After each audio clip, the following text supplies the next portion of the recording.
what I wanted to do in that moment was take the perspective on and see what it looked like and observe people enjoy what took place. So I walked all around the court and I ended up near the drums by Dr. Knops.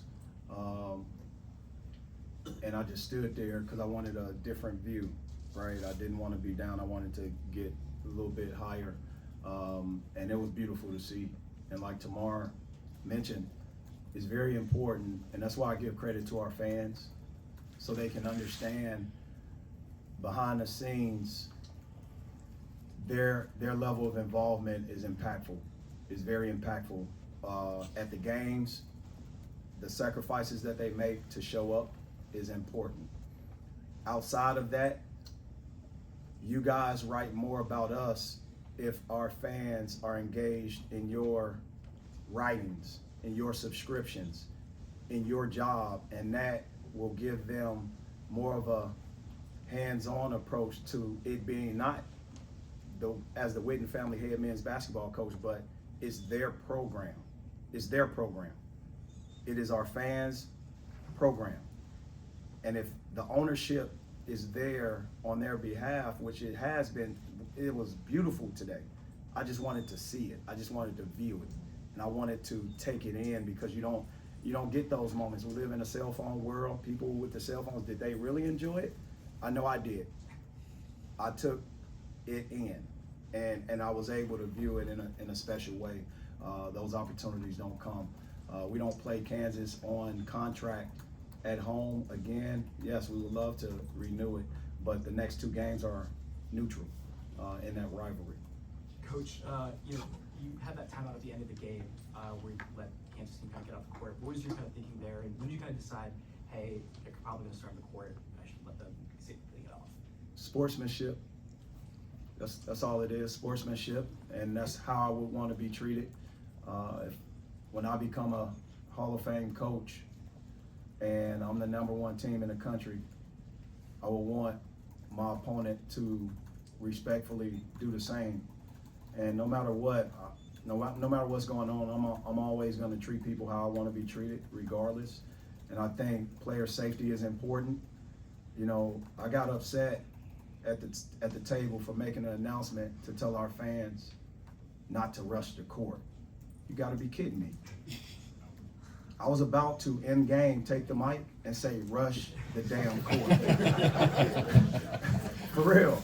And I just think they deserve that moment, but I didn't want it at the cost of a player getting hurt, getting ran over, getting trampled, because it's a tight squeeze in that area for the players to leave. And it's all about respect, man. And, you know, some people look at it a certain way. I just look at it, that's how I want to be treated. Dennis, I know one of the things you've talked about since you got here is, if you're on the court, we want you shooting from 30. If you're Absolutely. open, you shoot it. How big was Mark's shot there when they had cut it to 2? Mark missed his last 3, and that's what confidence is. That's what confidence is. I want to say I drew the play. It sounds good. Mark made a big-time play.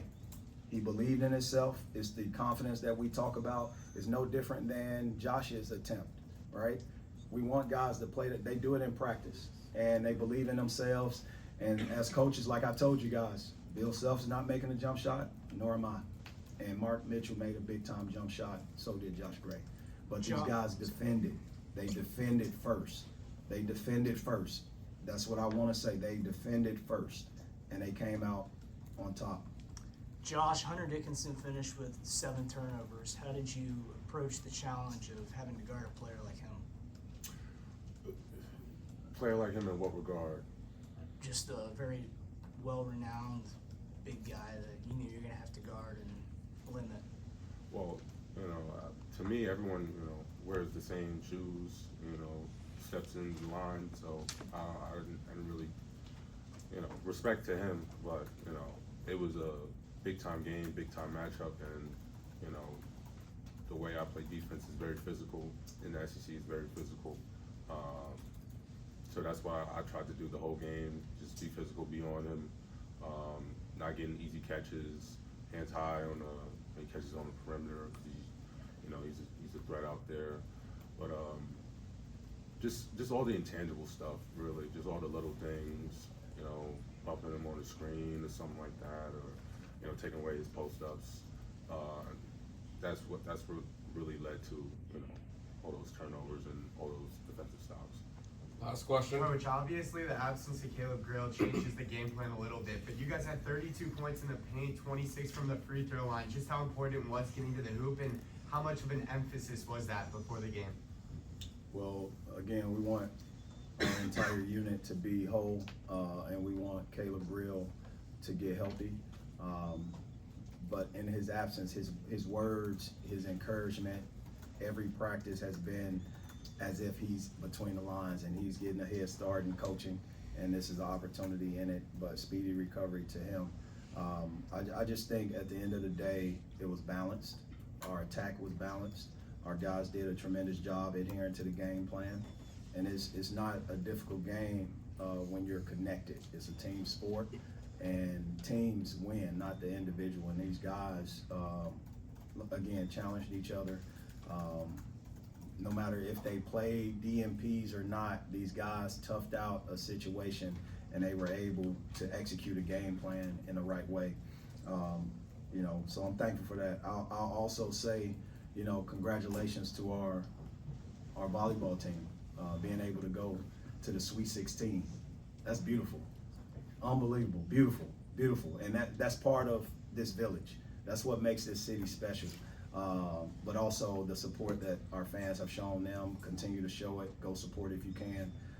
But also in all our other sports, again, our women's basketball program had a big win yesterday. Robin Pishton and her girls. And then, you know, we're excited about where football and Coach Drink is headed in their next bowl. I don't know, when is that announced? Just a couple minutes ago. Where are we going? What do you got? Music City Bowl. Music City. Iowa. Okay, Music City Bowl. Please go out and support them. The thing is, again, I want to leave this press conference thanking our fans for showing up, sacrificing what they have to be here in these seats. It means a lot, and it's going to continue to mean a lot moving forward, because it is a hostile environment. Last but not least, I don't know the last date. This is the 5th time we beat a #1 team in our program history. The 5th time. And the last time happened in 97. That's a huge accomplishment, and I want everyone to enjoy it. Thursday, we're doing an analytics, sort of an analytics clinic. You guys are more than welcome to come. It's for you all, because like the first half of this game, I'll give you an example. I could have looked at the rebounding and said, God, we're getting out rebounded. Well, they had so many turnovers and we had so many shot attempts. That is an analytical approach that you cannot overreact because you're getting out rebounded. Well, the fact of it is they were out rebounding us because we had more attempts and we had less turnovers. And those things happen within a game, and I had to make sure our players didn't overreact and our coaches didn't overreact because they see the stat sheet. Oh, we're getting out rebounded. No. We're getting more shots, keep playing defense, keep defending your butts off, and continuing to force a team who normally don't turn the ball over into turnovers. So we'll have that. Get with Jason Beninsky on the time. You guys are more than invited. Again, MIZ, appreciate it. Thanks, guys.